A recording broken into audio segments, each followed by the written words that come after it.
We're off to a great start.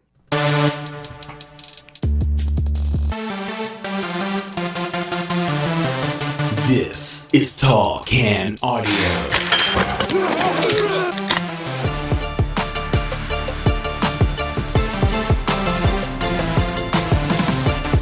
What's happening, everybody? Welcome inside the TCA studio on a Good Friday edition of the podcast. My name is Matt Robinson. Hope you follow along on social media at Tall Can Audio. Subscribe to the podcast wherever you're hearing us right now.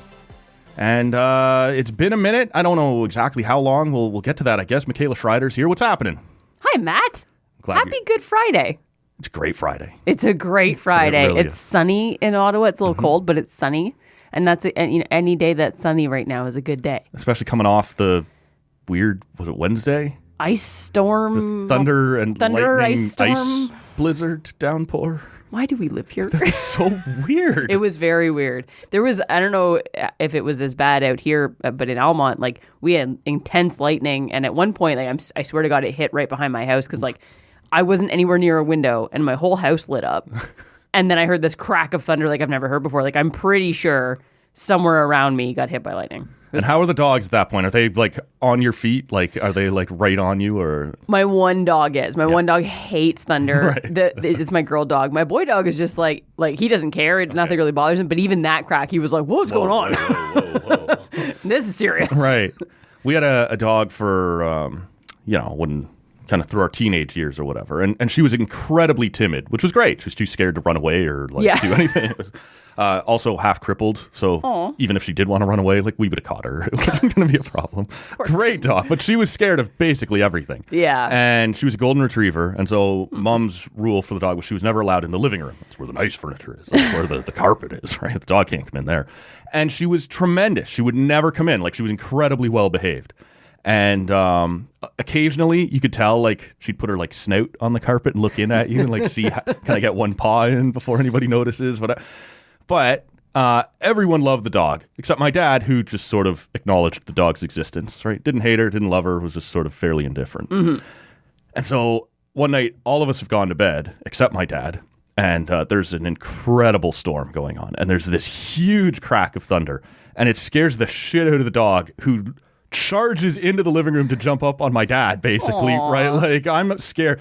And my dad's like, get the hell out of here. Now my dog's even more scared, right? They're sort of yelling at me. There's more trauma everywhere. Around thunderstorms. Poor thing. Got no compassion from dad. But it was a strange day here. Like, our buddy Lloydie there, his power was out for almost 24 hours or about 24 hours. I had some other friends in the neighborhood, same thing. For whatever reason, this time I did not go down. So, yeah, I was texting Lloydie saying, just doing some laundry, dishwasher running, every light in the house on. Beer's nice and cold. Because I can, yeah, exactly. So, but I think they've basically got everybody back up and running now. But, sounds like it. Yeah. So thankfully, it was, and it was like, hopefully, it's April, man. And I was just gonna say, and maybe I shouldn't, but, like, hopefully it's the last, kick at the can for winter. But it is Ottawa. That's right. I always am a little tentative. Like, I always feel like there's going to be that one more kick. But that might have been it. That might have been the one last kick in the ass. What a way to go. I know, yeah.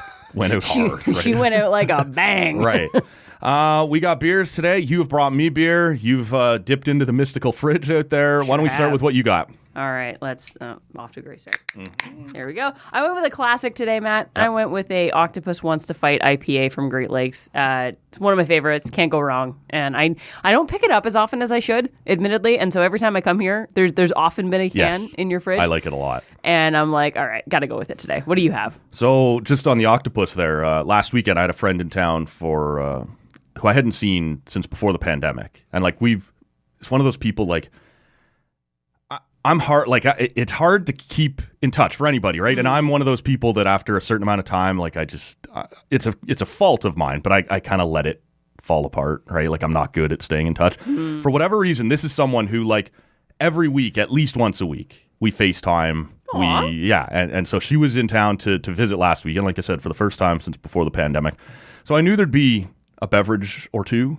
And so I grabbed, like, I was trying to think of a beer that, like, at the end of the night, like, you're fine to just throw back a couple more of or whatever. So I grabbed a bunch of Octopus Wants to Fight, just knowing it's something I like.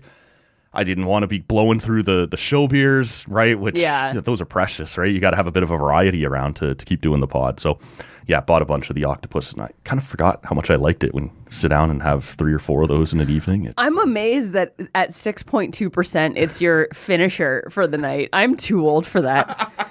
If a beer, and this is, I've talked about this on the show slowing before. It down. I know. I start the day with a few beers, and then often I end up moving to rum, and then you sort of pump the brakes with a couple of beers at the end of the night, if necessary, right? And 6.2 coming off the Bacardi is a pumping of the brakes. Right? That's very fair. It's all perspective. Sure. I am getting old. Yeah. And I've figured out the secret or a slippery slope, one of the two, to not getting hungover the next day, and that is day drinking. Yeah. And when I say, because at this point, I'm 33, I can do day drinking or I can do night drinking, but under no circumstances can I do both. And when I do, bad things happen. Speaking of things you can't do, you cannot say in here, you're getting old at 33. I will not be allowing that statement to fly. I do love saying it around people who are older than me. I'm public enemy number one. Sure. But with day drinking, if I stop drinking at, let's say 6 or 7 p.m., sober up, have some water, have some food, go to bed, I feel fine the next day. Right. That is how I survived Vegas last year. Right, okay. And also, it is why I'm 1,000 years old. Right. Anyway, what beer are you drinking? Yeah, let's do that first because I'm thirsty. This is one you brought me today. Yes, I was generous today. Yeah, my run of not having to provide my own beers continues. It's a great run. I love that run. Really the only type of run I'm doing at this point. This is from the new Base Camp Brewery out in Almont. It is. This you may recall before I brought out Crooked Mile. I do recall. Yeah, they closed, and then in their place, Base Camp opened. Right. And what are they, about 6-8 months in now? Yeah, more than that? I think roughly that. Okay. And it's actually one of the former. So if you know Almont, it's very Almont-esque, but one of the former Equator coffee roasters started a brewery, and that's Base Camp. So the guy's name's Justin. He's super nice, and he's been really open every time we go in there. He just talks to us about his process, and he was very open about the first few batches. He's kind of got a variety of everything. He's got some lagers, he's got some IPAs, an amber, a stout, a little bit of everything. And he said the first batch that he was kind of tweaking things a little bit, and every time I've gone there, the beer has gotten better and better, and it was pretty good to start. I'm not gonna lie. Okay. So I've been very impressed with their beer so far. Their Vienna lager is fantastic, the one that you have. Yep. And I've already forgotten the name here on it. It was One for All. One for All, the Vienna lager out of Base Camp. So this will be the first thing from. Obviously, you mentioned their Crooked Mile. I like their stuff a lot, and you guys brought it in for me a few times. I'd had it a few other times. This would be the first thing out of the same building, but the new brewery from Base Camp. So I'm looking forward to checking that out. Appreciate you bringing me something. No, I had to. Lever Sage made me feel guilty. So let's talk about that for a second, because Lever Sage was in here, and he was just teeing off on a lot of people while he was in here. I honestly. know. I was on that list. You were on that list. Josh was on the list. Ian Mendez was on the list. Can I correct things for you the record? absolutely can do that. Because I texted him while I was listening to it. And he said something about me having a session pale ale on tap. I have never had a session pale ale on tap, just for the record. And also, the beer he was criticizing me for having on tap is a Base Camp Amber that Josh chose. So I don't run as tight of a ship as he said. But I do normally make the decisions. And this was the one time I gave the reins to Josh. So it's funny, though, because that was what he was teeing off on you guys, but was having kegs full of less, I don't know what you'd call it, crazy beers, or more. Because it wasn't a peanut butter and jam sour that Lever Sage would have wanted to I gotta drink. tell you, it was pretty good, though. Oh, I bet. I know it was right up your alley. Yeah. But I will say, as someone who also has a keg, you can't do that. No. If you're going to have company, and even if you're not, you may want to have, in my case, 2 or 3 peanut butter and jam sours. You're not going to sit and drink that every day for a month or whatever. So if you're going to get a keg of something, it has to be something a little more up the middle, right? Whether it be a pale ale or a lager or an amber. I've had I used to get, when they were located in this part of town, the amber from Broadhead. Oh, it's a solid beer. In the keg all the time. Now they're out in Orleans. It's a little less convenient. Yeah, sorry about that, but that's the way my world works, is if it's convenient, I'm in. If it's not, I'm not. Hell yeah. But you can't be having a keg full of crazy peanut butter chocolate stout or whatever, because you'll be the only one drinking it, and even you will be sick of it by the end. Right? Exactly. Yeah. You need a crowd pleaser, because part of I love having a keg for when it's just me and Josh, but we don't drink contrary to the fact that we have a keg and a bar in our Right. basement, we actually don't drink that often. We only tend to drink on weekends. So we also, the whole purpose of having our bar and the keg is having people over. Sure. So you need a crowd pleaser. Yep. You need something That's that right. everyone's going to, and even I've struggled with that because I'm heavy into the IPAs, love me. Like I like to be punched in the face with hops, right? Not everyone loves that. No. And I have to remember that because we've had a couple IPAs on tap and we've had friends over and they'll have like one beer and then they'll be like, oh, so what's in your What fridge? else you got? Yes. yeah, which is fair. And we have a mythical fridge of our own. Nice. That people can dip into. But yeah, we try to stay on the middle of the road side of things. And we're also seasonal. So like we went with an amber because it was winter.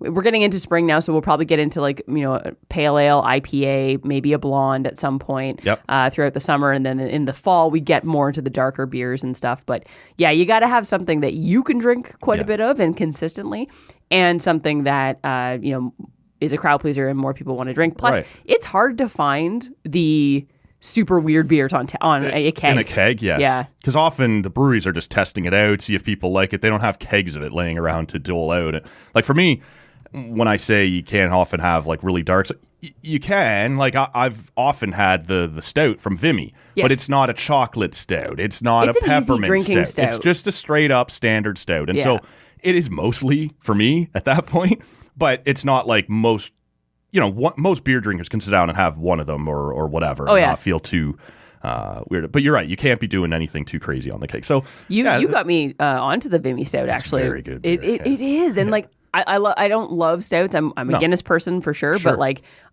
I find craft beer stouts tend to be a little too crazy for me. But the Vimy stout is solid. Yeah. Like it's a good, easy drinking beer. That's right.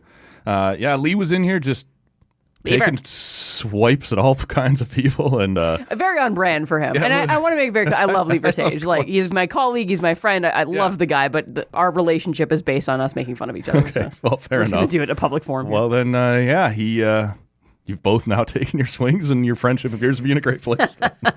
I don't think I've seen you, is this correct, since St. Paddy's Day? Correct. That was... So you can day drink or you can night drink, but that started around 4 p.m. and went until much later than that. Such a rough morning. It was a bit of a mess. And I didn't drink that much. I had 4 beers in total at Nita Brewery. I bet I doubled you up. And I'm not kidding. About it. I was not okay the next day. Okay. It was a rough morning, and I think it was a rough morning for all of us because we all just sat there and we ran into Steve Lloyd and his wife. Yeah.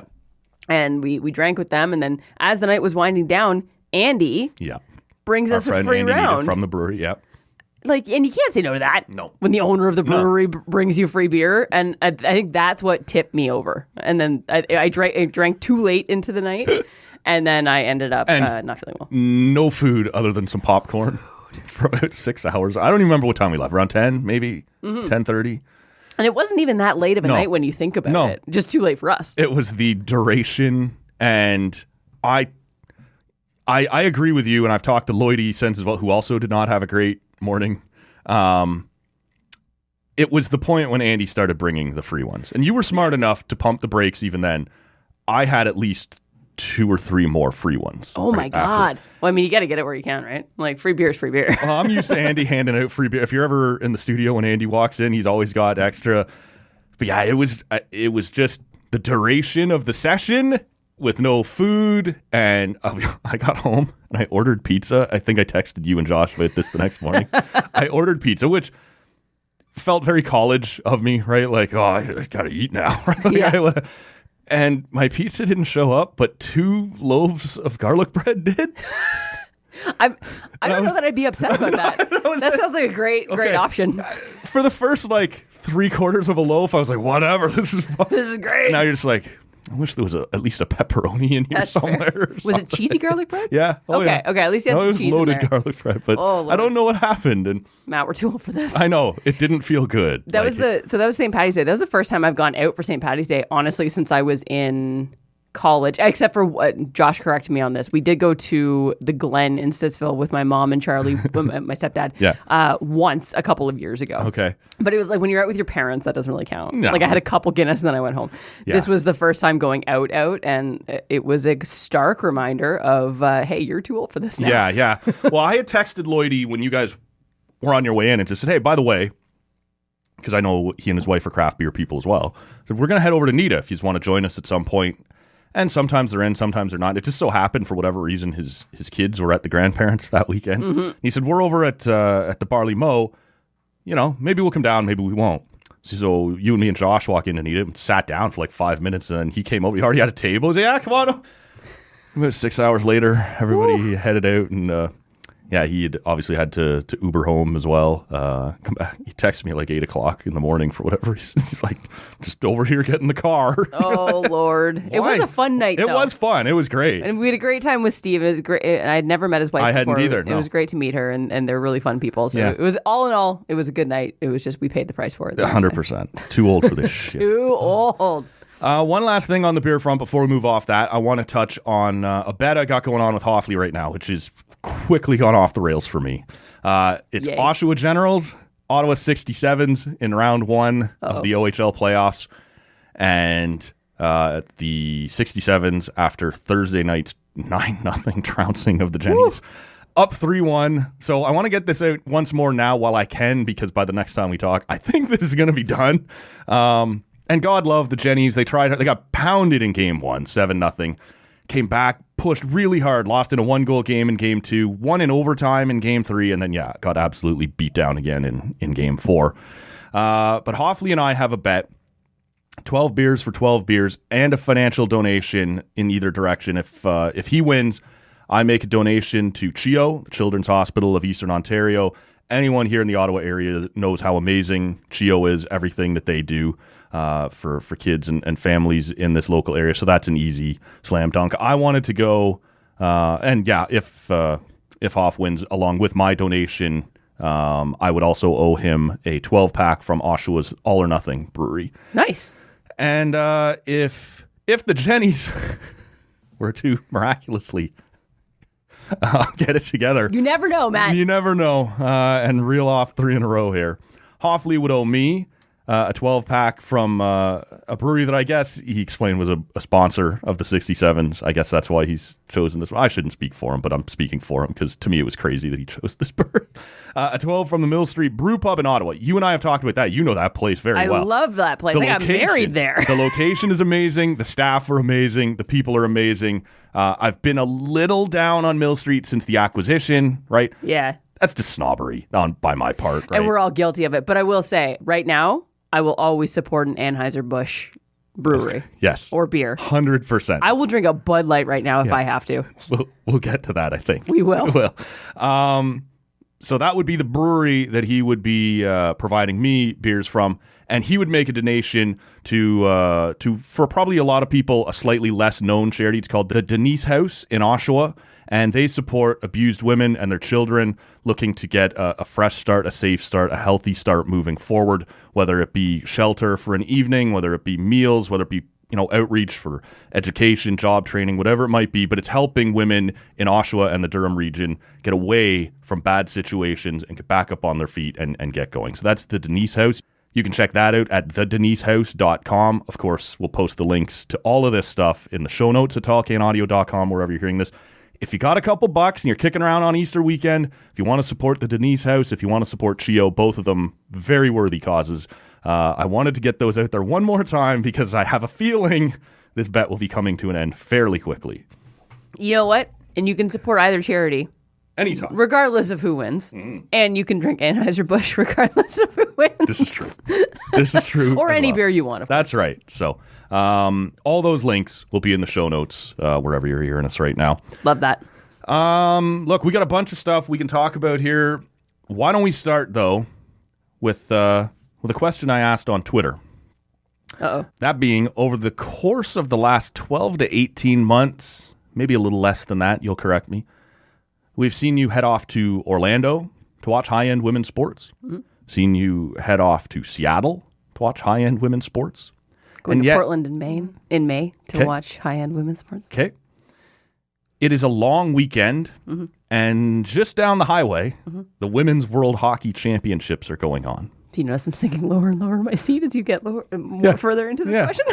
The question becomes, What the hell are you doing here? That's a great question, Matt. I asked myself the same thing. So, full disclosure. A lot of guests ask that when they get halfway into this show. Yeah. I never do because I have beer. Okay. I had gotten media credentials for the Women's World Hockey Championships, and I had full plans on going next weekend because next weekend is the semifinals and the finals. Right, yeah. I have a full-time job, so I have to be here during the week, and I was going to go next weekend. We're dog sitting right now for a friend of ours, so we've got 3 dogs in the house, and I thought it may be a little unfair to leave my husband with three labs while I head down to watch. Have you sports. considered, as I interrupt, labeling these dogs as emotional support animals? While Canada plays, you are often a bit of a wreck. Like you might have just a case. a bit. You may have a case. Well, that's the other thing. Imagine me sitting in the press box. Like you're not allowed to cheer in the press box. No. That's not going to happen. I'm surprised for me. this is the route you went. I think tickets may have been a bit better. And like full disclosure, like when I go to Orlando, for example, and I sit in the press box for Canada versus USA in the She Believes Cup, I'm paying my own way there. TSN does not pay for that because I'm a contractor. I'm not a full-time employee. So they won't pay for it, and that's fine. And there's when you do that, there's things you have to say yes to, things you have to say no to, and you kind of have to choose where you put your time and energy. And I wanted to make it happen so bad because it's in Brampton, it's super easy to get to, but it just timing wise didn't really work out. Right. Plus, I've got a few other women's sports related trips planned for this year, including Portland and New York City. Portland for the NWSL, New York City for the WNBA. Okay. And I was like, you know what? I might have to sit this one out. And plus, I think the finals are on the closest one. That's the part that's funny to me. Is just and the finals are on a Sunday, and I'd have to take the Monday off. And just with work right now, I can't really take time off. Okay. There's just a lot going on, and it just did not. So you're not going next weekend either. No, not going next weekend. Okay. Despite it being the closest one, actually, the other closest one I'm going to is in Toronto for the WNBA preseason game. I will be there for that. When is that? May 13th. Okay. Because that had crazy good reception. Yeah, right? they sold out on yeah. on the same day. Right. Which is funny. Vanessa and I are going, and we're going as media members. And we were going to get tickets because Josh is coming as well, and Vanessa's got some friends who are coming. Nice. So we were going to get tickets for the 3 of us, for her, me, and Josh, just in case we wanted to take advantage of media credentials, but also watch as fans. Yep. And we got Josh. We couldn't get 3 tickets together, so we got Josh's ticket. And then when Vanessa got Josh's ticket, and when she went to get the rest of them, they had sold out. Oh, shit. So Josh has the ticket. Josh Thank God. On his own. And we are going to be sitting in the press box because there's no other option. That's crazy. It was wild, though, to see how fast this went up and the lined up sponsors and people wanting to be a part of this. You and I have speculated on here before that whenever the opportunity for expansion becomes, MLSE would be front of the line pushing hard to get this done, right? 100%. That they want this, and it appears the community wants it as well. So. Yeah, I'm really glad that they had this reception because I think it shows that there's an appetite for a WNBA team in Toronto. And, Toronto's a basketball city and Canada's a basketball country, right? Like, I think more and more so. And same with soccer. Like, we're starting to see these other sports really take off in Canada, which is awesome. And I think that this just proved this is also, so the game is between the Minnesota Lynx and the Chicago Sky. Okay. 2 like decent teams, but a lot happened in free agency, and Chicago lost a lot of people. And Minnesota's got a okay team. They're granted, they've got the 2nd overall pick in the draft this year, so that should tell you everything you need to know. But they have a really high concentration of Canadian players. Okay. So I think that made sense to choose them. I think at the time when they selected Chicago, Candace Parker played there, so it made sense to select them. But she doesn't play there anymore. And that's no disrespect to the Chicago Sky. There's Kalia Copper is an amazing player, and you absolutely should want to see her play. But there was a good couple of days there where even Kalia Copper on Twitter was like, "Yo, who am I playing with this year?" Because the Sky had lost so many people, and as a Seattle Storm fan, I felt their pain. Sure. And so just given the fact that it's not exactly like the New York Liberty and the Las Vegas Aces, right? The 2 super teams are coming up here. And still we saw a sellout this fast. I think that it just is so great, and it shows that there's an appetite for this, and I suspect we'll have a WNBA team in Toronto very soon. Nice. Yeah. Why don't we bring it back around to the World Hockey Championships in Brampton right now? Off to I don't know. I always laugh when these sort of glitches happen. The opening ceremony for and even like there was some microphone complications getting feedback, but I always like for international competitions like that, they always want to have like a member of city council speaking. That's all so cheese all the time. But once the games actually get up and going, Canada gets off to a very nice start against Switzerland. And I believe it was Spooner who got the first goal. Hell yeah. Which was incredible, coming off having given birth to her kid just in December. It's insane. That's wild You've to me. gotten your body back in good enough shape to compete at this level. By that point, what do you make of game one against Switzerland? I mean, yeah, it's a great start to the tournament for Canada, 4-0 win. Spooner scoring the first goal of the tournament for Canada was also just such a great moment, right? Mm-hmm. Like you said, she gave birth in December to her son Rory, who was in the crowd for this one. Apparently, he walked into the locker room before the game strapped to her chest. Right? Yeah, yeah. You don't see that on the hockey night in Canada when everybody's getting off the bus with their Starbucks. There's never a kid strapped to their chest. And that's the thing with women's sports, and we often talk about this on our show. Like it's not. What's that show again? She's Got Game on TSN Radio Network. Interesting. Okay. It's not uncommon to see a female athlete give birth and come back really quick. We saw Crystal Dunn do it. She plays for Team USA and for the Portland Thorns. We've seen multiple WNBA players do it, and obviously hockey players as well. Megan Mickelson did it quite recently. Friend of the show, Amy Burke, has done it. Yeah, exactly. Like it's twice. While we talk about it, we're like, oh yeah, that's really impressive. I don't think we touch on how impressive it really is. No. Like I don't have kids. I have never given birth, so I can't speak to it. But I have friends who have, and like they'll tell me things like, my one friend was like, yeah, my organs are going back into place. And I was like, I'm sorry, what? Your organs are doing what? Yeah, exactly. And another one of my friends was like, yeah, I'm waiting to get laser eye surgery because my eyes have to go back to normal after giving birth. And I was like, your eyes? What? Where did you store your kid? What did you do? What did the kid do to your eyes? Oh, and it's just like, it's so impressive what the female body can do. And then you see, like, just giving birth, and then taking care of a child is enough. Yeah. And then whatever profession they happen to be in, because I haven't slept in 3.5 weeks. I'm off to the gym. Exactly. Could you imagine that? No. I use any sleep excuse. quite a bit and don't go to the gym. Like you should see the excuses I give myself not to go to the gym. Like, oh, I'm a little sore. Right. Not happening. I have a cold. Not happening. And to see these women come back from giving birth and then playing professional sports is just so unbelievably impressive. It's great for her to get that first goal out of the way too, because I feel like now the pressure's off her a little bit. She can just settle in. The monkey's off her back, so to speak. Yep. And she can just start playing. The kid's on her chest, but the monkey's off. Yeah, there you go. We also saw goals from Sarah Nurse and Sarah Fillier and Rebecca Johnson. So this team seems in fine form. They're coming off winning 2 gold medals in a row. So. Which is rare. Like Canada's struggled at the Worlds. Yeah, the World Championships have not been their friends. Right. When they won in 2021, it was their first time winning since, 2012? Like, yikes, man. For a hockey powerhouse. And the Olympics, they have a ton of luck in, right? Like at that point, they had 4 out of 5 of the last gold medals went to Canada. Yeah.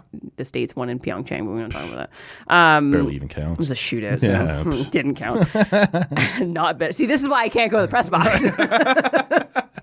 I shouldn't be asking Team USA questions.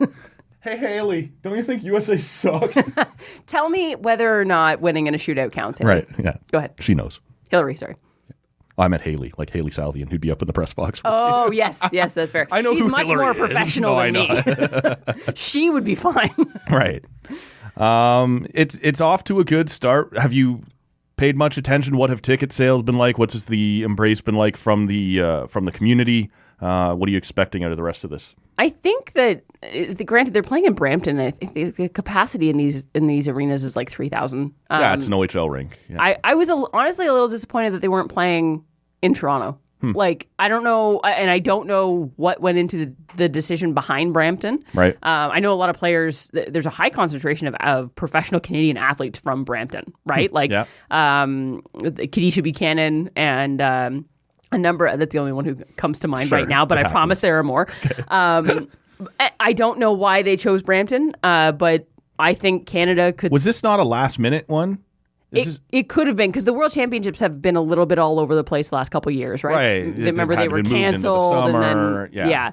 And the last ones took place in August. Like this is a pretty quick turnaround time. I feel like Brampton was one of those ones. Like maybe it was Russia, maybe it was like I don't know, but one that stepped up late and grabbed it. Like maybe I could be wrong on that. And I don't want to crap on Brampton because like good on them for stepping up, but like these teams, I think. These games could be in bigger arenas, even like something like Ricoh. Sure. I know it's not Coca-Cola Ricoh Coliseum, Coca-Cola Coliseum. I think there's other arenas that they could be playing in with more seats, and I just think you're right. But sometimes things get lost in Toronto, right? Sometimes you are a little better off. I don't know Brampton specifically, but like maybe Hamilton would have been a better choice, right? A slightly bigger city. I don't know. Brampton is now one of the fastest growing cities. Oh yeah, that's a whole other thing, but. Sometimes and GTA shit just gets is still lost. GTA, right? Like it's at the same. It's going to take you just as far, just as long. No, 100%. And I do remember though, right? Like Toronto got criticized quite a bit when they held that 2016 World Cup of hockey because the daytime games and whatever, even with NHL players, weren't selling out. Well, sometimes, like I said, it's hard in Toronto to get. I don't know. Like maybe a slightly bigger arena would have been better, like you could have done in Hamilton, or Kingston has a great building for OHL. London has a great building. I don't know. Maybe part of it too, and actually I'm sure now that I think about it, trying to dodge the OHL playoffs. Yeah, it's a tough time of year. And Brampton has lost their team, so that building is available. In Hamilton, you have to allow for the fact, or London, that they would be playing, right? So I don't know.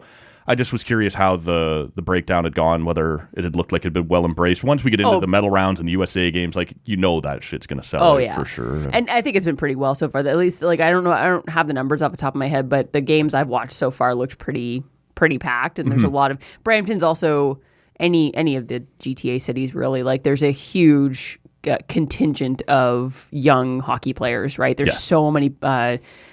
Rep teams in that area, especially for women, for girls teams. So there's a lot. You can see all of the teams that are there, right? Like in their jerseys and stuff. 100%. And again, I'm not criticizing Brampton. I think it's great that they're hosting. I remember, was it 2013? Ottawa hosted the Women's World Championships. Yeah, I went to that. It was awesome. Yeah, it was so great. It was at the Canadian Tire Center. Yep. And it was the same time of year because we're back into the regular cycle now. And I'd love to see Ottawa host again sometime soon. I thought that was great. The result wasn't great, but I went. It might have been day one. Me and some friends had a double header pass. So you go out in the afternoon, and like there's no event buses or you get let off like a mile from the arena and whatever. But it was, I think, Switzerland, Finland in the afternoon in front of a couple dozen fans. It was just us and like almost nobody. And in this giant cavernous 20,000 seat arena, you're like, this is a bit of a bummer, right? And that game ends and you had just enough time. They push you back outside and then force you to come back in, and had a hot dog and a beer. And it filled up like a bloody Sens game. Like it was jam-packed. I don't remember if it was a complete sellout, but huge crowd in this giant NHL arena for Canada USA, and it goes to a shootout, and Canada wins it in that shootout, and everybody's jumping up and down and hugging and whatever else. Now Canada went on to lose that tournament in the gold medal game, as we do at Worlds. At that point, but in that moment, you're sort of like, this is the crossroads that the sport is at, right? Like we're ready.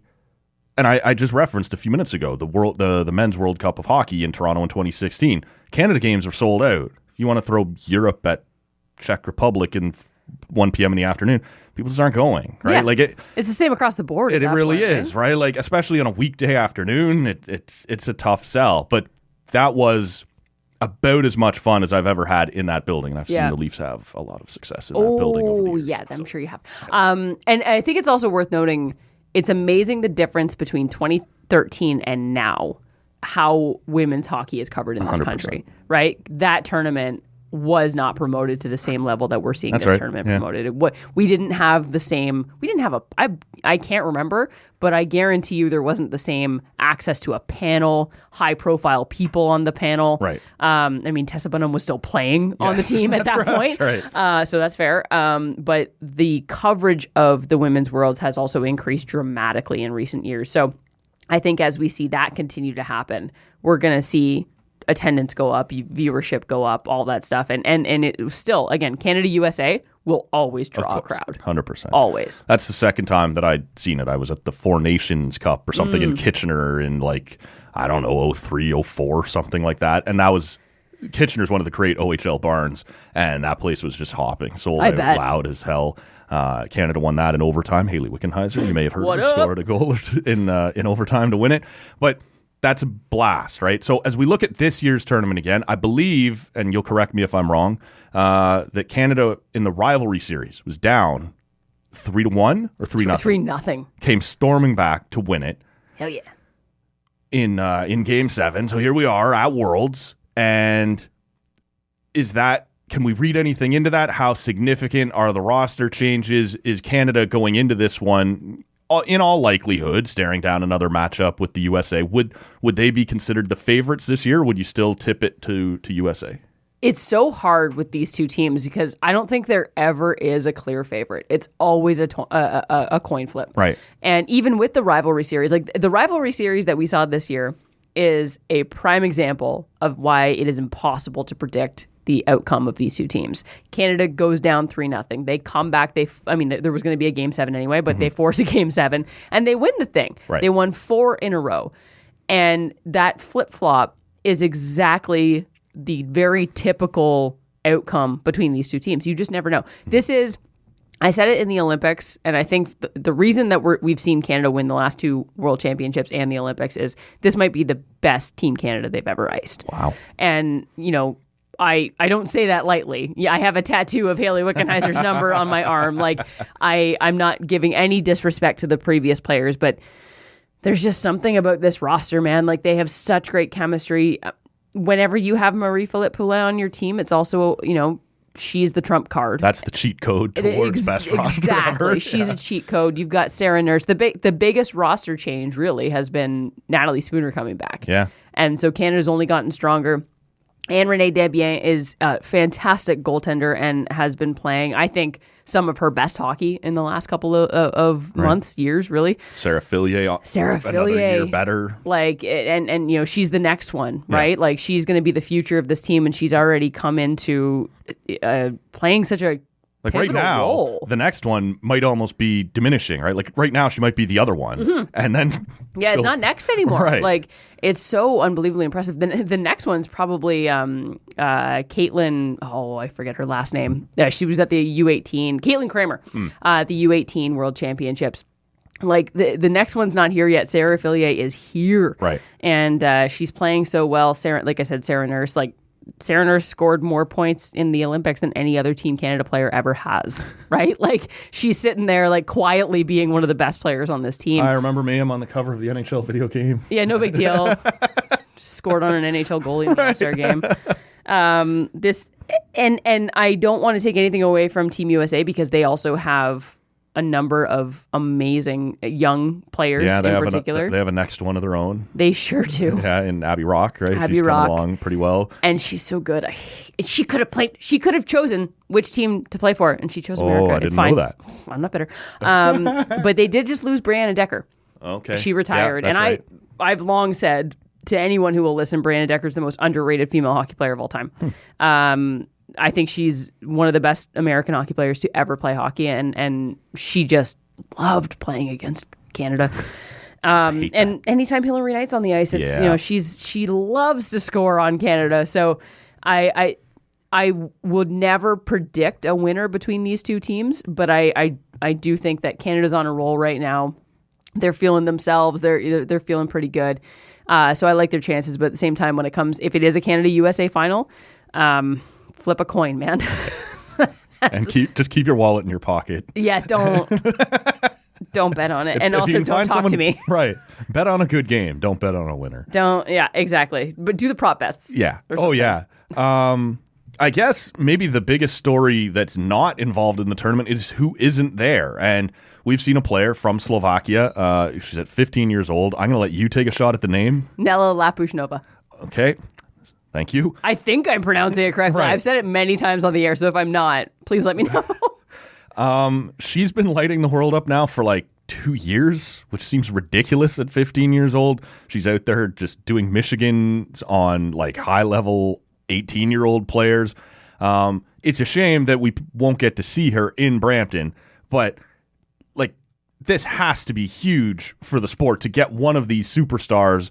You know, we've seen top end players out of Finland and out of Switzerland, but to get another one in a place like Slovakia that can really help like boost, if nothing else, the profile, right, of their program and get people paying attention both inside the country and outside, to have a player like this that looks to be, you know, the next one in a country that, you know, hasn't historically been at the top of the podium. This would be huge. Absolutely. Like what she's done, she's 15 years old and we're already like waiting for her to get here. At 15 years old, I'm playing like No Mercy WWF on the N64 and like going to bed at 2 a.m. At 15 years old, I got a concussion playing hockey by playing freeze tag with my teammates. That's how seriously I took it. And yeah, you didn't make it, eh? No, Okay. No wonder my hockey career never worked out. What this girl's doing is insane. Like we saw her in the U18 World Championships, like you said, you know, doing the Michigan goal. Being the leading scorer in points for that tournament. Caitlin Kramer for Canada was the leading scorer in goals, I believe, or the reverse. I can never remember. But either way, like she's up there with the best player on Team Canada, right? And she plays in a Slovakian men's league, the same one at the time anyway. She's since switched, I believe, but she was playing in the men's league that Juraj Slabkovský played in. And she was scoring at a higher rate than he was at that time. Like, come on, man. This girl's the real deal, right? Like, just being in that league, one, it shows that maybe there should be more options for young women playing hockey. But it's wildly at this point, impressive. I don't know where you done. put her. What league where is going to be good? Well, that's just it. And I think there's speculation on where she will end up playing. Like, will she come to North America, for example? Maybe join the PWHPA? Sure. Fingers crossed. Just saying. Yes. Because that would, like, having someone who made headlines like that play Everybody in whatever. saw that. That was all over hockey Twitter as like a holy shit moment. Yeah. Exactly. I don't care if you're a hockey fan. I don't care if you're a women's hockey fan. You saw that. Yeah. Like, you probably knew who we were talking about when we said young Slovakian hockey player. Yes. And it wasn't anybody. It wasn't Juraj Slabkovský. Yeah. No, exactly. So I think it's amazing for the growth of the game outside of Canada and the USA. 'Cause I think like women's hockey has certainly taken off here, and we've known that for years. Mm-hmm. There's a lot of work to be done in how it's marketed and how it's promoted, but at the same time, like in terms of the grassroots level, it's grown exponentially here in North America for a long time. And now we see someone who could lead the charge in growing it in Europe, and I think that's really exciting and promising. I meant to save just before we move off Women's Worlds, and I don't have it in front of me. You probably know it off the top of your head. But coming into this tournament, Marie-Philip Poulin was getting ready to set a couple of different landmarks in her career. One of them, I believe she's sitting on 99 international goals. It seems reasonably safe to predict she will hit 100 during this tournament. She'll save it for the game winner of no doubt, overtime of the gold medal game, something like that. I think, is there also something along the lines of a record for like longest serving captain now or something? Like there was a few different things coming into this tournament. Look, there's no question that while we're seeing a bunch of people on the Canadian women's team carve out their own legacies, their own careers, their own reputations, the one everybody comes to see is still Marie-Philip Poulin. This is going to be a big week for her. Absolutely. On home soil, especially. Like, and yeah, she's got all these records she's sitting on, whether she's already hit them or she's about to. She hit 200 points during the rivalry series, I believe. And she's 32 years old. And while I sit here and I'm like, I'm 33, I'm basically dead. Like 32, you've got a lot of hockey left in you, right? Yeah. Like she's got a lot left, and she's in better shape than I am. Right. So, unsurprisingly, so to think that she's already done this, she's already carved out her legacy, really, and she's got, for argument's sake, we'll say another 6 to 8 years left on this team. And I knowing the way she takes care of herself, it could be more. It depends how long you want it, right? How long you want to keep traveling. She already has a career in her back pocket. The Habs have hired her on.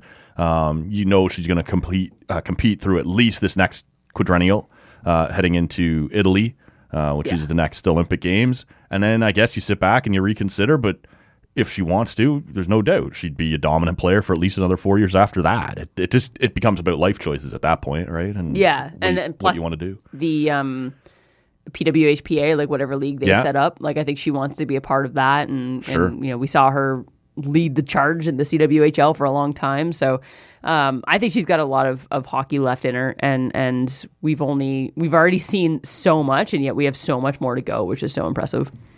So anything else on the women's worlds before we move off of that? No, just pray for my anxiety. Maybe I'm just really happy it's in Brampton and in the same time zone. Right. That's what I'm really happy about. I've watched too much late night and I have no issue with early morning hockey. I have an issue with late night hockey, and I've watched too much of it in the last couple of years. See, you got to be looking for more like Newfoundland hosting or whatever, which even ends at like another hour or half hour earlier at night. Yeah. What? Get your shit together, St. John's. Like, get on it. Jamie Lee Curtis has been on this. Jamie Lee Curtis. I promise I'm going somewhere good with it. She's been on this kick of asking for matinee concerts. She wants bands to start playing 1 p.m. shows. And first of all, Jamie Lee, where do I vote for you? Second of all, I want the same thing for concerts. I want the same thing for hockey games and sporting events in general. I want more matinee sporting events, and I want more morning sporting events. I have a little bit of that to look forward to with the World Cup. I also have a little bit of late night sports to look forward to at the World Cup. Right. But That's New Zealand and Australia. That's going to be a nightmare. There's a 4 a.m. game, which I'm okay with. I can deal with that. You'll let me know how it goes. Yeah, I'll give you all the highlights. Yeah, no, there's a lot of. I think you can see matinee concerts at Casino Rama. Like I think when Purple Wine plays, or April Wine, Purple Wine, Purple Rain, Deep Purple, and I've April combined Wine. A bunch of things here. All of them would fit the category, though. Actually, speaking of early morning hockey, that's bad for you. And I promise there's a tie here. During the Pyeongchang Olympics, there was a 2:30 a.m. game for Canada, and if you're asking, did I get up and watch it? Bet your ass I did. And I think we talked about this. I think I stayed up. Yeah, you stayed up. I got up early. And then I went and worked a full day at the Ottawa Hospital, which is my full-time job. Right. And then I did the Sens pregame show that night. Not the post-game show, though, eh? No, not the post-game show. But that night, I made several mistakes. One, the Sens were playing Columbus. I thought Rick Nash still played for Columbus. And at that point, he had been traded a solid 2 years prior. Right. At the time, there were 2 players on the Ottawa Senators, and this is the tie to your purple wine. There were 2 players on the Ottawa Senators. There was Logan Brown, and there was Nick Paul. And I combined them, and I called him Logan Paul. Oh, no, the asshole on YouTube. Exactly. I was like, so Logan Paul on the Ottawa Senators, and everyone's like, Michaela, who are you talking about? So sleep deprivation does terrible things, and don't go on the air after you get up at 2 a.m. to watch hockey, but also I've been where you are. Did you enjoy Logan Paul's performance at WrestleMania last weekend, Schreitz? I didn't watch it. Oh my God. All right. I managed to avoid WrestleMania this year, thank God. I was going to watch the Kevin Owens match. Sure. The tag match with Sami Zayn. Yes, and they're friends now, right?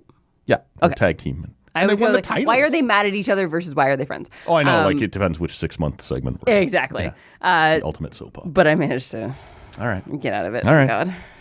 This is, I don't know, maybe Lee still one rung ahead of you on this. Yeah, that's fair. You know, it's funny. This happens with you and with Lee. Like, I'm like, I hate wrestling. I don't like wrestling. And then we start talking about it, and Vanessa's always like, you just named exactly so much. Yeah, 100%. I absorb a lot through osmosis. 100% now. Vanessa, I think we talked about this maybe the last time you were both in, but it is officially official. It's website official now. She's the permanent co-host of She's Got Game on the TSN radio network. She sure is. Yeah. We're very excited about this. Yeah. So heads up for that. Yeah, you get even more Vanessa and Michaela content now. Is it? It's a Good Friday. It's a holiday long weekend. Is there a new edition this weekend? Sure is. What are we talking about this week? We have all the highlights from the NCAA Women's Basketball Championships. There was a lot that happened. It's true. And it was a great tournament. Okay. Very stressful for me, but it was fun. And so we talked about that. We talked about the NWSL. We're a couple of weeks into the season now.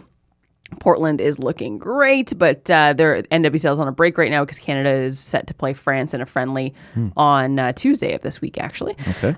So we talked a little bit about that as well. And the WNBA draft is coming up this week. So lots going on right now in women's sports. That's across the TSN radio network all weekend long, or you can check it out at tsn.ca. We're going to get into some of that in just a bit. I want to switch gears for a second, though, and talk a little baseball. Yes. And I want to combine it because I've been kind of nerding out here over the last little bit. When Ian was in here earlier in the week, Ian Mendez, we introduced him to his AI clone. I played the Ian Mendez AI voice for him. Oh, God. And it wasn't bad, but it's having a hard time. Anyone who says Canadians don't have accents should go to this particular set of software and it put Ian's voice but with an American accent, because that's all it can do. It'll get your voice right, but it gives you an American accent. Right? Okay. So there are two different pieces of software.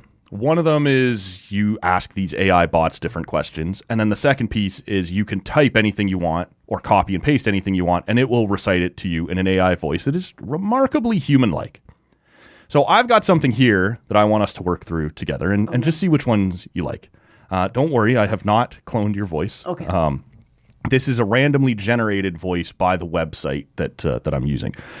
But it's combined right now with there's a guy who works for Fangraphs who does all kinds of that site does all kinds of great stuff for baseball fans, putting together crazy streaks and weird statistics and things like that. So this started in 2021, and he took team mottos. And if you're confused on what that might be, you can think if you're a Sens fan, a couple years ago it was United in Red, right? Like little things like that they just whatever might speak to the fan. Last year the Jays was Next Level.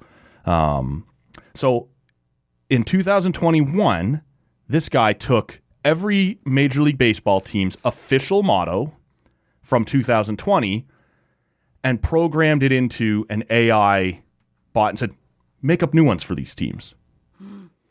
In 2022, he took the real ones from 20 and 2021 and the made up ones from 2021 and said, now make up new ones. So we're getting a little more away from the real stuff, right? Mm-hmm. This year, in 2023, was the first one. He didn't put in anybody's real motto. He just programmed it with the 2021 and 2022 AI made-up ones. So in theory, these will become more and more abstract, right? The team mottos are just sort of like, I know this is what a team motto should look like, but the words are probably a little crazy, right?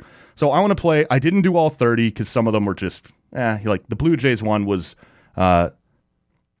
'twas the night before rending. Huh? I don't even know what that means, right? So there was some stupid shit like that comes out. But I'm going to play you a couple of them here, and we'll see which ones we like, and they will be read to us by just an artificial voice from this AI program I've been using. Good to go? Good we to understand go. what we're doing? Let's do this. Let's move through a couple I understand of the game. All right. Arizona Diamondbacks. You gotta beat them or you can't. You're just like... Yes, that is the point. You're like, that's what we're trying to do here. Right. You remember that Erik Karlsson clip when Dave Cameron was still the coach of the Sens and they were interviewing Dave Cameron and Erik Karlsson walked by and they go, Erik, what's the key to tonight's game? And he goes, score more goals than the other team. Thank you. Yes, that's sort of the idea, right? The next one here. Atlanta Braves. My heart goes a little gangsta. I would wear that t-shirt though. Hell yeah. Right? Like I don't even know what that means, but it's provocative and I like it. Right. Boston Red Sox. Beauty is in the eye of the beer holder. I mean, that's accurate. Yeah. I understand that. And I probably already have that t-shirt. Yeah. Right? Like, I don't even like Boston, but I get that. Exactly. Chicago White Sox. Forever or possibly something less.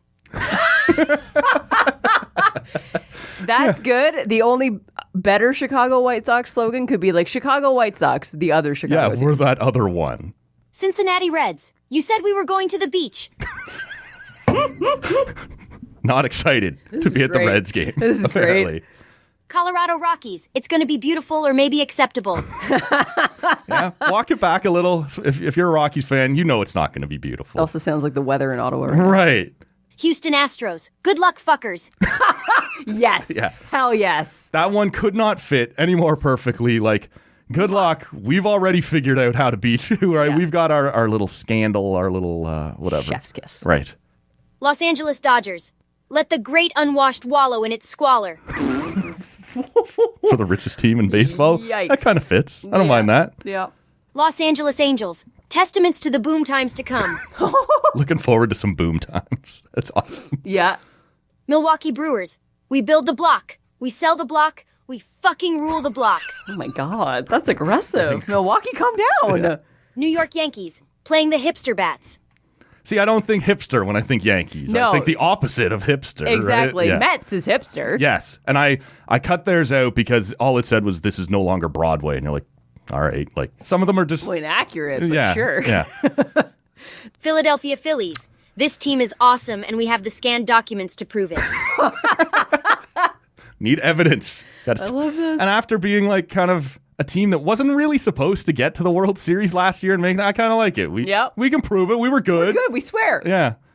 Pittsburgh Pirates, this side of sadness. That works. Maybe the worst team in baseball. Oh, Lord. San Diego Padres, welcome to hell and like it.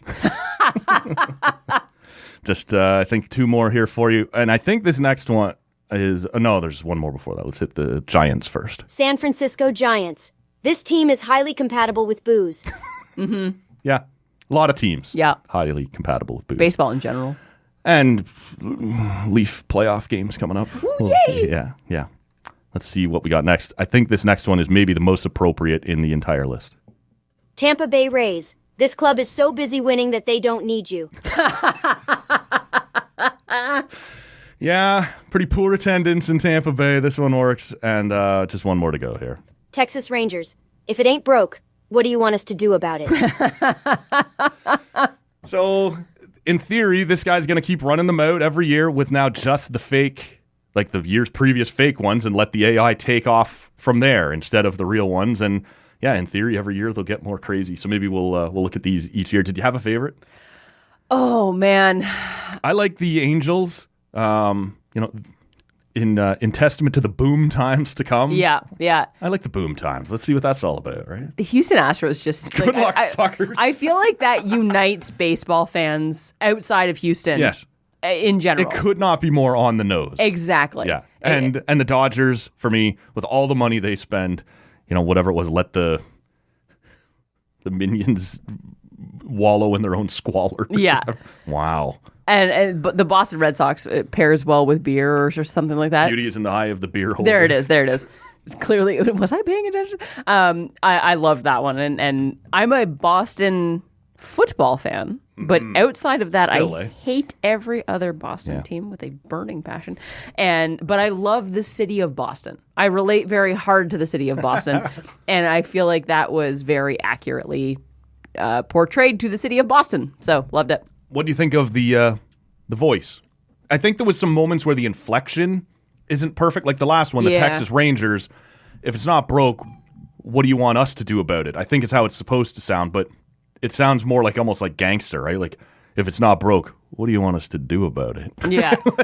There's some moments where I think but the voice itself, pretty lifelike. It very lifelike, scary lifelike. Oh, yeah. I'm curious, and maybe we can talk about this off air. Like, how do you get the Ian Mendez generated AI voice? Can I do that to myself? Oh, yeah. Or do I need more? We can create a Strides voice. Do I have to be a bigger deal? All you need is anywhere from 5 to 10 minutes of a person's high quality voice. Okay. So you have been on a microphone a time or two. A couple times. So there is high quality audio of you. So that's all I did. High quality. With the debatable. I didn't necessarily say of the takes, just of the voice samples, right? Yeah. So I have here somewhere in the neighborhood of 1,093 episodes of the Tall Can Audio Podcast on our servers. I can go back, grab some Strides, Oh, Lord. cut it out, paste it in, and send it to you, and you can do whatever you want with it, right? I don't want to make homework for you or it give you doesn't work, take but much. that sounds like a fun next episode that I'm on. That would be project. awesome, for sure. And I thought about, and honestly, if I had more time, like if I'd have thought of this sooner, I was actually going to go back and find Vanessa's voice, and she would have read those to us while the two of us were here, and then it would have been like she was here with us. But some of them work out really well. Some of them don't really sound like they're the exact person, and I don't have it called up here. Like, I've obviously cloned my own. It sort of sounds like me, but much more high pitch and nasally, right? Okay. Hey everybody, it's AI Robot Matt here. Somebody tell real world Matt to shut the fuck up. I'm not nasally. I sound freaking incredible. Okay, now back to the show. So some of them work really well, some of them don't, and that's It's terrifying. It is. We're heading into a place where things will be deep faked that you just won't even be able to identify. Right? That's what I'm scared of. I'm like, oh my God. Like, not that anyone would do this to me, because again, I'm not important enough, but like, who can they make say what? Right. Is my fear. Okay. Well, And we're already seeing it. There are, and actually maybe I'll just send you these because they're really fun. There's someone who's spending basically every waking moment of their lives on YouTube, and they've created like a club where Barack Obama, Donald Trump, and Joe Biden hang out together playing video games together, or like ranking the McDonald's sandwiches. And that's all. Like, there's nothing really malicious or political about it. No. They make it sound like these three are best buds when they leave the stage, and they just go hang out doing stuff together and ripping on each other, and this. like I said, playing Mario Kart or something. So I want the same thing. yeah, Whoever's listening to this, if you have AI skills, this is your assignment. okay. I want the same thing, but for Justin Trudeau, Pierre Poilievre, Oh god. and Doug Ford. Oh god. I want the three of them talking about, I don't know, their favorite Simpsons episodes, or playing video games. I don't care. Yeah. I don't care. Throw Jagmeet Singh in there. I don't care. I want that for Canadian politics. I think that'd be great. So just before we move on, new beer. We've been chatting for a bit. Mine beer, might new try. you? No, same me.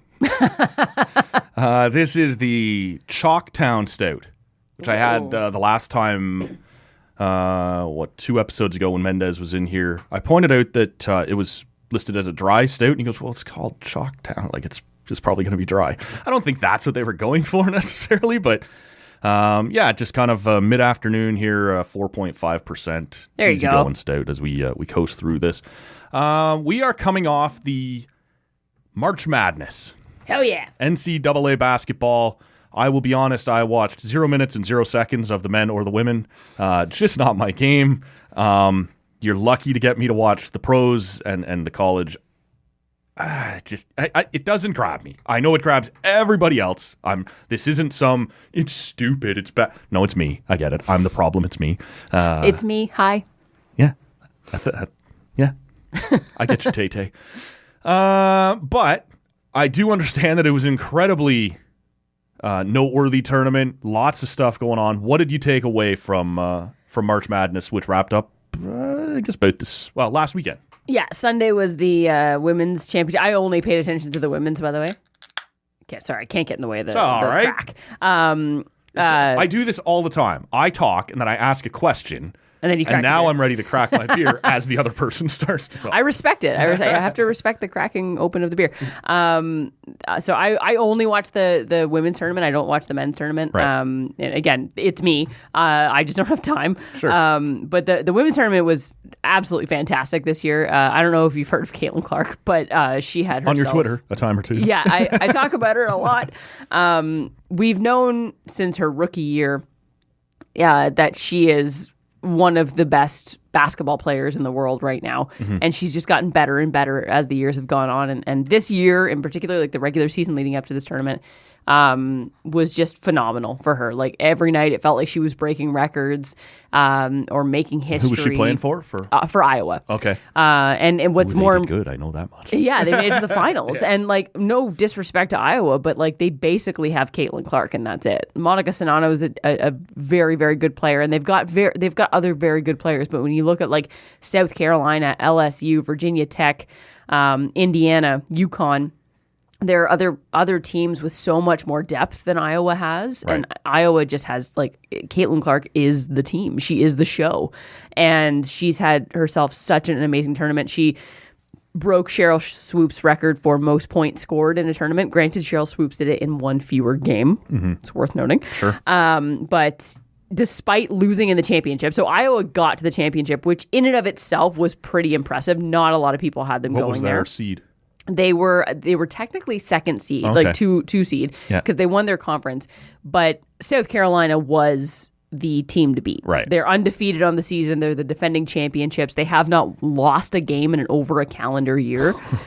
And Iowa faced them in the Final Four. I had Iowa going to the championship and winning it all. So this was a very nerve-wracking game for me. And Iowa beat them. And like that's the big boss, right? Like if this were a video game, that would be the big boss. Don Staley as the head coach, historic head coach, Aaliyah Boston, Zaya Cook, like the freshies as they called them. It's like the 2019 class that have been together since their rookie years. Letitia Amir, she's Canadian, by the way, on that team. And they again, like they had won 42 games in a row, and Iowa was the one to break that winning streak. So in that game alone, Caitlin Clark had 41 points. Right. And in the previous game against Louisville, she also had 41 points and a triple-double, and she's the first person to ever have a 40-plus point triple-double in NCAA history. Like, this girl, I'm not kidding you when I say, like, every night she does something historic. Legit, yeah. And in the championship game, despite Iowa losing to LSU, Caitlin Clark had 30 points. Like, it's just unbelievable. There were a lot of other things that went into this game. The refs kind of made themselves the story. Unfortunately, there were a lot of fouls and weird fouls. Caitlin Clark got a technical for just like tossing the ball out of her way at one point. Kim Mulkey didn't get a technical for making contact with the ref, which I thought was an automatic technical. Sure. But who am I? But like, I don't want to take anything away from LSU. Like, Angel Reese in particular had herself a season. She has been absolutely fantastic this year. In the championship game, she did have 15 points, 10 rebounds. It was her 34th double-double of the season, which is an NCAA record. So like she had an amazing game. Their bench had an amazing game. Jasmine Carson in particular came off the bench for 22 points, and she was averaging 2.2 points coming into this game. Shit. Like what LSU did in this game. It's time to step up. Honestly, like it was such an incredible game to watch, despite the fact that I wanted Iowa to win. We don't love Kim Mulkey for what it's worth. So Vanessa said if there's a way to watch LSU win and Kim Mulkey lose, that'd be great. There wasn't, unfortunately. No, that's going to be a tough sell. And, personally, I may have issues with Kim Mulkey, but it is impressive what she's done. This is her third title that she's won in the NCAA. Her fourth title. She's third all time in titles behind Gina Auriemma and Pat Summitt. Maybe you've heard of them.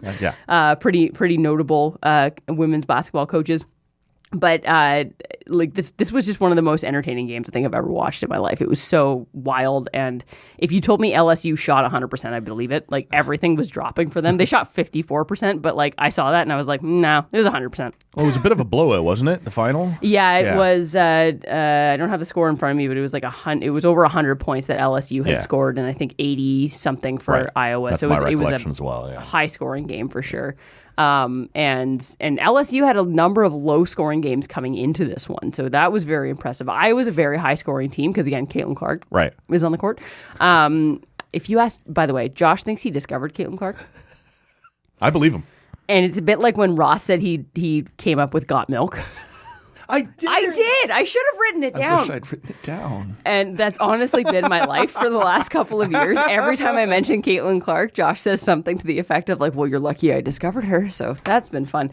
And what's more impressive is like... Well, he also noticed that Marie-Philip Poulin might be slowing down. So we should keep an eye on. Don't listen to what he says. He's just trying to piss me off. That is his MO. This guy is an only child. Okay. And he didn't get a sibling to pick on growing up. So guess who he has taken all of that pent-up energy out on? Noticed a couple of times, yeah. His wife. That's me. I chose this life, friends. What's more exciting... #Team Josh. Yeah. What's more exciting is the fact that Caitlin Clark's a junior. She's going to be back next year. Okay. She's a senior next year. And in their rookie years, it was Caitlin Clark and Paige Beckers. Paige Beckers plays for UConn. And they were the two most exciting and electric players in the NCAA. And that year, Paige Beckers was healthy. She finished the season, and they both had amazing NCAA tournaments. They met each other, I think, in the Elite Eight. Paige Beckers has been injured this year and kind of dealt with a lot of injuries since then. But what I'm really hoping we get to see next year is both Caitlin Clark and Paige Beckers in their senior years going into their WNBA draft year. Right. That's going to be so wild and so exciting. So that's what I'm looking forward to. Paige Beckers, heir to the convenience store fortune. You'll be able to find her jersey at any remaining Beckers locations. What was their ice drink? A Foster? I think a Froster. Sure, maybe. I don't know. I grew up in a small town in Ontario, so That had a Beckers Beckers. was where Every we small went. town had a Beckers. Yeah. So by all accounts, like a really interesting tournament, fascinating to follow, and the TV ratings and streaming numbers, attendance, everything backed up that this was maybe one of the most compelling tournaments that we've seen in quite some time. It was the most available and promoted and covered tournament. And unsurprisingly, it ended up being the most watched tournament. Look what happens when you put it on TV, you promote it, and you give us actual analysis and coverage leading up to it. Tell people what they're looking at the same way you would in any other game. Exactly. Yeah. And look what happens in the Final Four alone. So the Iowa South Carolina game that I talked about, they had an average viewership of 5.5 million people. The LSU Virginia Tech Final Four game had an average viewership of 3.4 million people. And then the finals had an average viewership of 9.9 million, and it peaked at 12.6. It was the most viewed NCAA women's basketball game on record and the most viewed college event on ESPN+. It has also had higher viewership than any Stanley Cup final. I was just going to say, to put this in context for our Canadian listeners who don't necessarily follow NCAA men's or women's, the NHL is ecstatic if they get 2 million to watch a Stanley Cup Finals game. 9.9. Right. So this was huge. I just saw whether or not, maybe it was Thursday, a note that Iowa has had to cut off selling tickets for next season already because it's out of control, the number of people who want it, and they just don't have the infrastructure to, enough, right? We can't, for now, Please slow down. We can't handle anymore. So this is what happens when you give it attention, when you show people that this is important, right? And when you give it the time of day and make it feel big time, when it is big time, people acknowledge that it's big time and they want to be a part of it. Exactly. And this is what we talk about when we say, people love to make the argument that no one watches women's sports. And when you objectively look at the numbers, you see lower viewership than you do for men's sports. But I've always argued we're not looking at apples and apples. Right? No. You're looking at one sport that is heavily promoted, that you get hours and hours of analysis of, and one that they might, if you're lucky, put on TV. And that's it. And it might be filmed from an iPhone 4 camera. Or the doorbell cam yes, exactly. from the U18s. Yes. You're watching this from the Nest front door camera. Yeah. We're not looking at the same thing. We're not comparing the same thing, and it's not fair. This is one of the first tournament where we can, I think, say, and again, I didn't watch the men's tournament, so objectively, I can't comment. There was definitely still more promotion that I noticed in non-game times of the men's game, but I think this was the most heavily promoted and covered NCAA tournament. And look what happened. We had an average of 10 million people watching the finals. And if, like you said, if that happened to an NHL game, oh my God. People would be over the goddamn moon that this is one of the biggest NHL hockey games of all time. And I get that the NHL is very popular in Canada. They're still growing in the States, and but it's obviously still a reasonable comparison point. Yeah, right? Exactly. Yeah. And it got higher viewership than any NBA regular season game. Right. So on ESPN. So clearly there's an appetite for it. Clearly, if you people like want basketball, to watch it. you really don't care who's. Exactly. If you're into a basketball game, throw it on and let's see, right?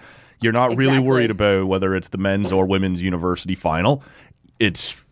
I'm probably going to watch both if I'm a basketball fan, right? So if you build and that played out. They will come. Right. Right. And available on something other than ESPN 8, the OVO. People show up, right? So. And to make another comparison on a different sport, like the NWSL, TSN is airing more NWSL games or any NWSL games this year, which is great. And over the weekend, Portland was playing KC. It was on TSN. They had a viewership of a little over 425,000 people, I think, 475 maybe.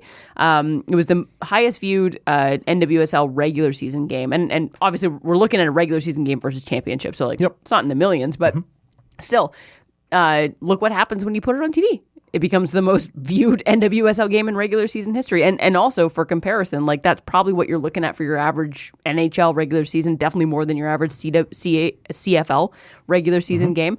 So the viewership numbers are pretty solid. And well, apples to apples, right? That'd be right in line with TFC. right? Yeah, That's about what exactly. they're drawing on TSN main and we network. see ads for TFC all the time. And what happened, I can tell you from my experience what happened that day. I got a notification on my phone. Portland's playing KC. It's available on the TSN app right now. I turned it on and I watched it. Yeah. It needs to be that simple. It was, and look what happened. Right.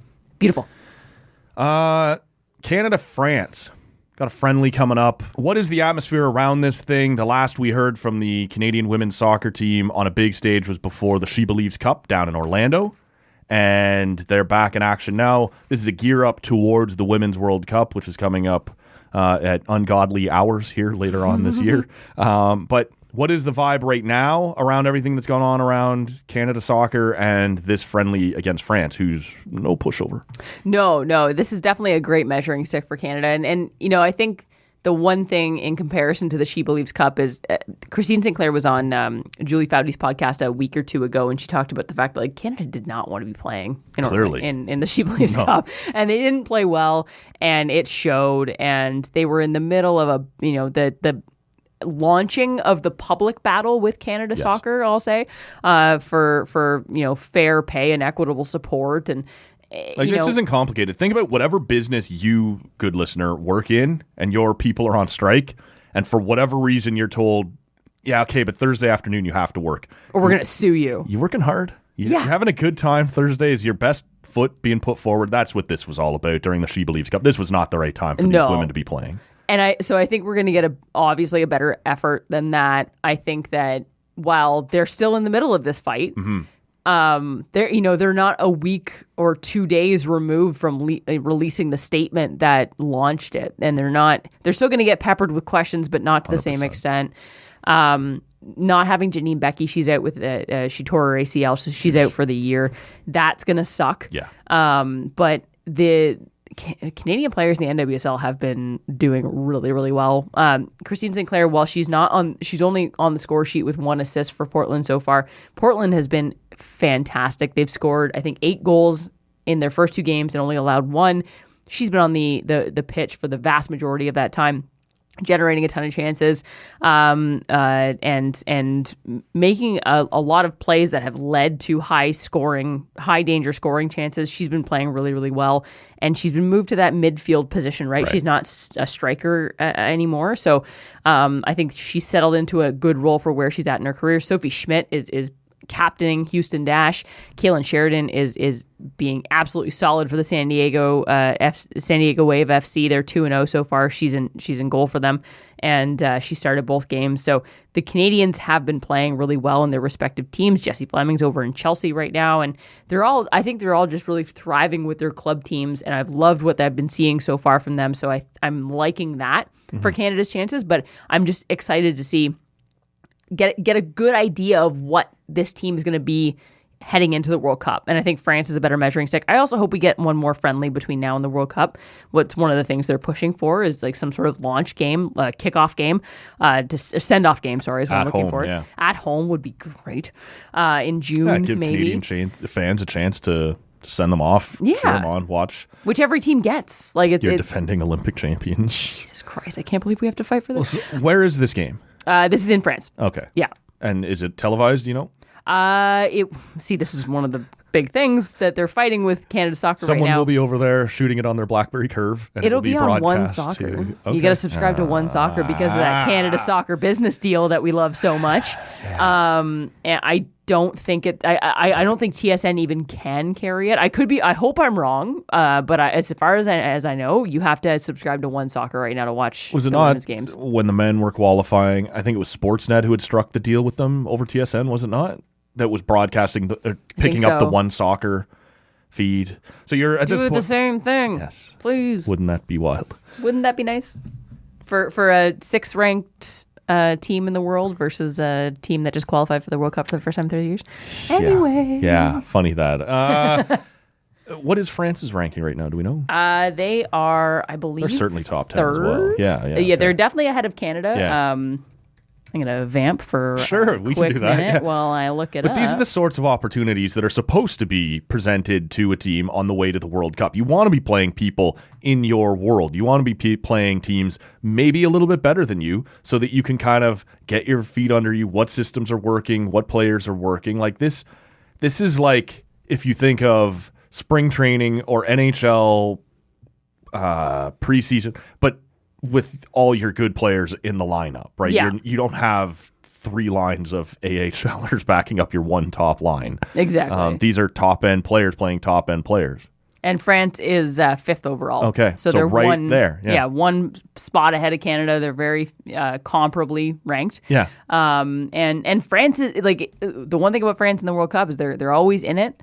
They hosted the last one. And Canada, despite being defending Olympic champions, has always struggled in the World Cup. Yeah. So we talked about it on the show. Vanessa and I really do feel like this is, if there was ever a team to make headway in the World Cup, it's this one. Their roster is just so strong, and they've got a great combination of young players like Jesse Fleming, who are, they're not up and coming. They're here, and they're solid, and we know who they are. There's a girl that has known our family forever. Her name was Jessica Fleming, played with my sister playing kids soccer all the time growing up, and it's not the same person, but I always kind of go Jesse Fleming. Go, right? Jesse. Yeah, exactly. I remember watching her as a kid. Right? So.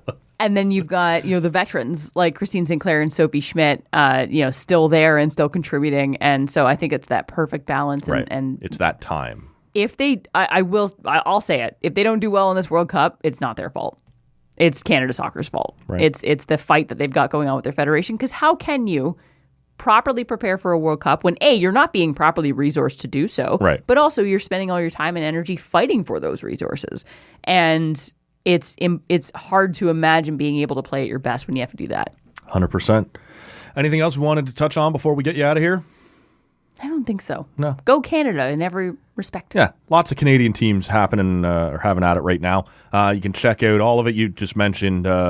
You and Vanessa talking about much of this. That happens every weekend on the TSN Radio Network and at tsn.ca on She's Got Game. God help us all. Vanessa Sanchez, the new permanent co-host of that. Let's go. I do drop that in every now and then. Yeah, this was great. The Women's World Hockey Championships going. That is at least getting the promotion it deserves on TSN because, frankly, it's hockey and we are suckers for hockey in this country of any kind. We will watch. But the broadcast that they're putting on, Tessa Bonham hosting, for years now, I can remember because I'm one of those people who likes to claim that they liked cool bands before everybody else liked them. Mm-hmm. Cheryl Pounder was doing preseason Leaf games, like their inner squad. They always have a blue and white game during every training camp, and Cheryl Pounder was doing color on that and I'm like, she's really good at this. She's great. And now, she's everywhere, right? Yeah. She's doing World Junior, she's doing Women's World, she's doing NHL games across the country. She's fantastic. And I knew her before all of you. That's what I like to say. Okay, Josh. Yeah, that's right. That's exactly it. And a friend of the show, she's been on, so we like that too. We love Cheryl. That's right. But they've resourced this Women's World properly, and so credit to them for that. We'll be keeping an eye on that throughout the next week or so. Of course, we got Canada-France coming up. We got the WNBA draft coming up pretty soon as well. We'll have to have you back on to talk about that on another episode, but it's a holiday weekend. I know you got things to do, and I don't know. Were you a big Easter family? Lots of eggs to hunt and stuff like that as a kid? I hate Easter. Oh! It's my least favorite holiday. No way! I don't like spring. Spring is the worst season. Right. We know you're a basic fall girl. Right? Yeah, exactly. I love fall. And there's something about Easter I've never liked. Everyone makes ham, and I hate ham. Yeah. It's gross. Okay. And I just, I'm being forced to go to family dinners against my will and for ham. I mean, my family may listen to this. Love you very much. Sure. But also, we have to limit the family dinners we do because Josh and I my parents are divorced, so I have 2 dinners to go to, and then we have Josh's, and it's like 3 dinners in a 4-day weekend. Yeah. It's a lot. It's a lot of ham. And it's a lot of ham. Right. And it's a lot of not resting. So we've had to put up boundaries and be like, okay, we're only going to do so much. Right. We'll spread out the family dinners to other weekends. So okay. I love a long weekend. Yeah. I don't love Easter. Okay. See, do you love Easter? Nostalgically speaking, yes. Okay. Like as a kid, and remind me, I have a story to tell you off the air. But as a kid, my parents did all the stuff, stuff was hidden all over the place, right? And we always did the Easter egg hunts. But as we grew up, we started to do stuff with cousins and friends and stuff where my mom and some of the other moms would do a much bigger outdoor scavenger hunt where like you'd go around the neighborhood and there'd be clues and hints and stuff like that, right? And that continued into our 20s. Nice. Yeah. Now everybody's drinking and ripping around at the cottage on golf carts trying to get to where you're supposed to be first and stuff like that. That's way more fun. And like it would be stupid stuff like go to this place and the hint would be take a picture for every letter of the alphabet, whatever. And we'd find a way for them all to be about beer or alcohol of some kind or whatever. Just stupid stuff like that. It sort of became my favorite holiday at the cottage was like all the families that we knew in that like on our lake would get together for this hunt that well into our 20s our parents were still putting on for us, right? And you'd maybe only see these people once or twice a year, but the kids, as we'd call them, but who are all done university or still in college or whatever, were ripping around having a good time. And it was a totally different vibe than maybe the Easter egg hunt when you were kids, but it was so much fun. Right? That does sound fun. Right. So I still have sort of a soft spot for Easter, but yeah, it's not necessarily so much the ham and the hunt in the morning for the eggs, but mini eggs are great. I love mini eggs. Yeah. But like any time of year, like those Cadbury Eggies, You can get those all the time. Oh my God. And it's probably cheaper because they're astronomically priced right now. 100%. Cost of living crisis. Tuesday morning, though. Yes. Cheap chocolate. See you at the bargain bin. We appreciate you guys listening to this bargain bin podcast we call Tall Can Audio.